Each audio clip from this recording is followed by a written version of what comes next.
Егерде тұтынушының құқықтары мен заңды мүдделері бұзылған жағдайда, яғни осы құқықтар мен заңды мүдделерінің бұзушылықтарды жою туралы сатушыға өзінің наразылығымен жеткізуге құқылы.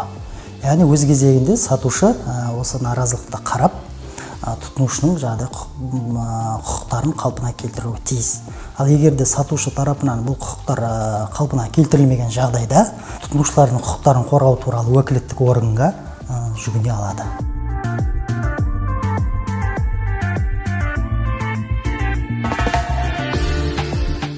Қазақстан Республикасының тұтынушылардың құқықтарын қорғау туралы заңның 14 бабына сәйкес, тұтынушы өзінің жарамсыз тауарын, яғни сатушыға 14 күнтізбелік күн ішінде сатып алған кезден бастап, 14 күнтізбелік күн ішінде тапсыруға немесе айырбастауға құқылы.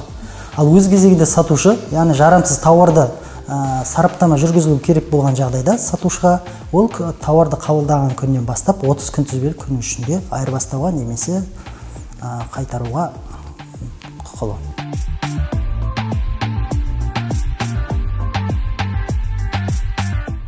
Дәрі-дәрмектер, медициналық бұйымдар, жануарлар мен өсімдіктер, ішкі киімдер, шұлық ұйық бұйымдары және метрлеп маталап сатылатын барлық мата түріндегі өнімдер, тауарлар, яғни кілемдер, мата түрден басқа линолеум, сым, пленка және ұялы байланыстың құрылғысы.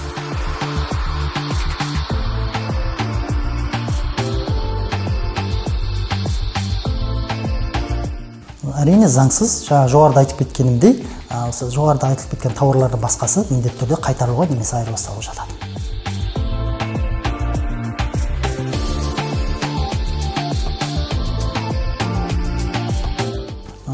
Абайсызда бүлінген тауардың құнын сіз төлеуге міндетті емессіз. Қазақстан Республикасы азаматтық кодекстің 190 бабының 1 тармағына сәйкес, бұл бүлінуі қаупі бар тауардың меншік иесі, оның меншігі дүкеннің иесінде болып табылады, меншік құқығы.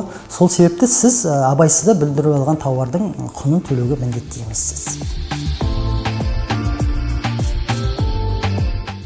Әрине болады. Яғни тауардың айырмашылығын байқаған кезде сөредегі баға мен кассадегі бағада айырмашылық байқаған кездерде сіз фото, видео түсіріп алып кассаға көрсетсеңіз болады.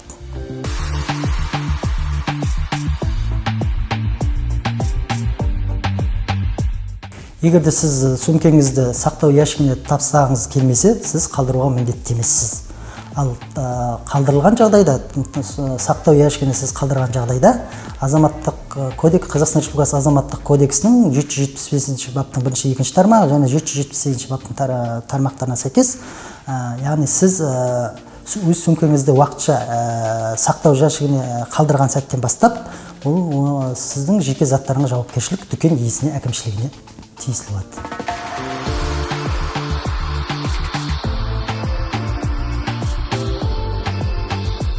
Қазақстан Республикасы әкімшілік рәсімдік процестік кодексінің талаптарына сәйкес 15 жұмыс күні ішінде қаралады және арыз иесімен тығыз байланысты бірігіп жұмыс жасалады.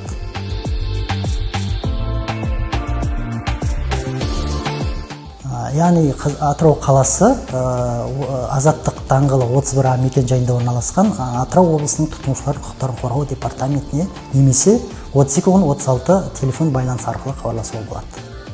Заңсыздыққа жол жоқ, бұл сенің құқығың.